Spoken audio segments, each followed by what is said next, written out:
Saudara sekalian, jumpa kembali dalam renungan harian GKI Kebonjati hari ini. Saudara sekalian, ada seorang pendeta berdialog dengan seorang pria yang telah tidak lagi pergi ke gereja, tidak lagi berdoa dan membaca Alkitab, serta setiap hari kerjanya menghabiskan waktu di meja judi dan bermabuk-mabukan sehingga menimbulkan masalah bagi keluarga dan menimbulkan kesengsaraan bagi anak dan istrinya. Saudara, maka sang pendeta mengajak pria ini untuk meninggalkan kebiasaan buruknya dan mengajaknya untuk menata kembali kehidupannya yang baru bersama dengan keluarga. Tetapi pria ini menolak. Kepada sang pendeta, pria ini berkata, "Pak Pendeta, walaupun saya tidak lagi ke gereja, walaupun saya tidak lagi baca Alkitab, walaupun saya tidak lagi berdoa, walaupun saya melupakan anggota keluarga saya tetap ingat Tuhan melalui setiap kartu remi yang saya mainkan setiap hari." Karena penasaran saudara, maka sang pendeta bertanya, "Bagaimana kamu dapat mengingat Tuhan dalam permainan-permainan kartumu itu?" Pria ini menjawab, saudara sekalian, "Ketika saya melihat kartu as, saya teringat bahwa Yesus adalah Tuhan sebagai juru selamat dunia. Ketika saya teringat angka 2, saya melihat adanya 2 bagian dalam Alkitab, yaitu Perjanjian Lama dan Perjanjian Baru. Ketika saya teringat angka 3, maka saya ingat akan Allah Tritunggal, Bapa, Anak, dan Roh Kudus. Ketika saya teringat angka 4, maka saya ingat ada 4 Injil dalam Alkitab, yaitu Matius, Markus, Lukas, dan Yohanes. Ketika saya melihat angka 5, saya teringat bahwa Yesus suka bangun pagi untuk berdoa, walaupun saya tidak pernah melakukannya. Ketika saya melihat angka 6, saya teringat bahwa manusia diciptakan pada hari yang ke-6 oleh Tuhan. Ketika saya melihat angka 7, maka saya teringat ucapan Yesus yang mengajar kita untuk mengampuni orang yang bersalah 7 kali 7 kali 7. Ketika saya melihat angka 8, Pak Pendeta, saya teringat akan Musa yang dipanggil Tuhan untuk membebaskan bangsa Israel pada usia 80 tahun. Ketika saya teringat angka 9 atau melihat angka 9, maka saya teringat akan 9 orang kusta yang disembuhkan oleh Tuhan Yesus tetapi tidak tahu berterima kasih. Ketika saya melihat angka 10 atau teringat angka 10, maka saya ingat akan 10 perintah Tuhan yang diberikan Tuhan kepada bangsa Israel melalui Nabi Musa.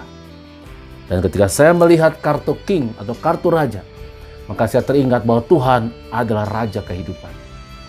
Dan ketika saya melihat kartu queen atau kartu ratu, saya teringat akan Maria, ibu Yesus.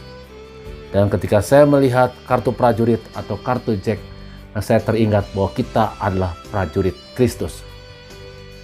"Dia sedih kan Pak Pendeta?" kata orang itu. "Walaupun saya mabuk-mabukan, saya berjudi, saya melupakan keluarga, saya nggak lagi berdoa, saya nggak lagi ke gereja, saya kan tetap ingat Tuhan."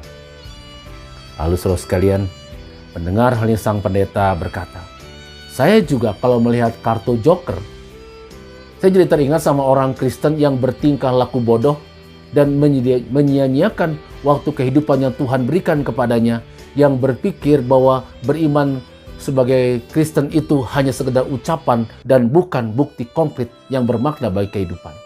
Yang berpikir bahwa beriman itu cukup hafal ayat-ayat Alkitab tetapi lupa akan kewajibannya terhadap sesama, terutama kepada keluarganya.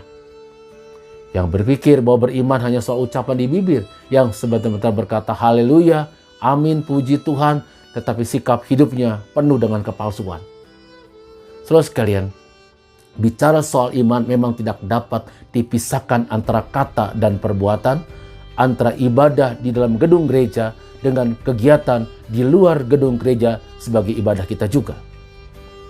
Iman adalah sesuatu yang bersifat aktif dan tertuju kepada orang lain. Iman yang bertumbuh dewasa, matang, dan berbuah tidak pernah tertuju kepada dirinya sendiri, apalagi mengorbankan orang lain demi kesenangannya sendiri. Kata iman sendiri berasal dari kata Yunani yaitu pistis. Dan kata pistis menarik sekalian karena berarti iman atau kesetiaan. Tetapi makna keduanya tidak dapat dipisahkan satu dengan yang lain. Dengan demikian, di dalam iman harus selalu berkaitan dengan kesetiaan, dan orang yang setia kepada Tuhan melakukan firman-Nya berarti orang yang sungguh beriman.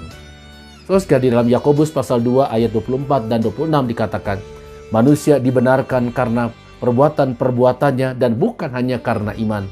Sebab seperti tubuh tanpa roh adalah mati, demikian jugalah iman tanpa perbuatan adalah mati.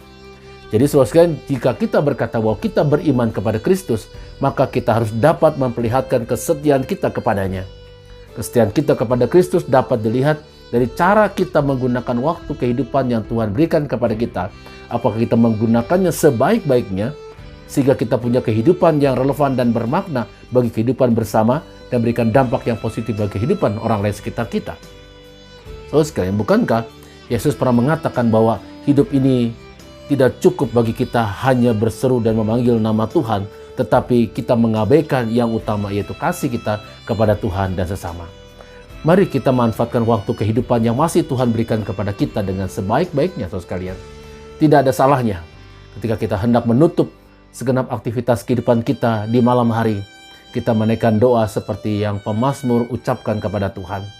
Ya Tuhan, ajarlah kami menghitung hari-hari kehidupan kami sedemikian, sehingga kami beroleh hati yang bijaksana. Hidup ini adalah kesempatan yang berharga dari Tuhan.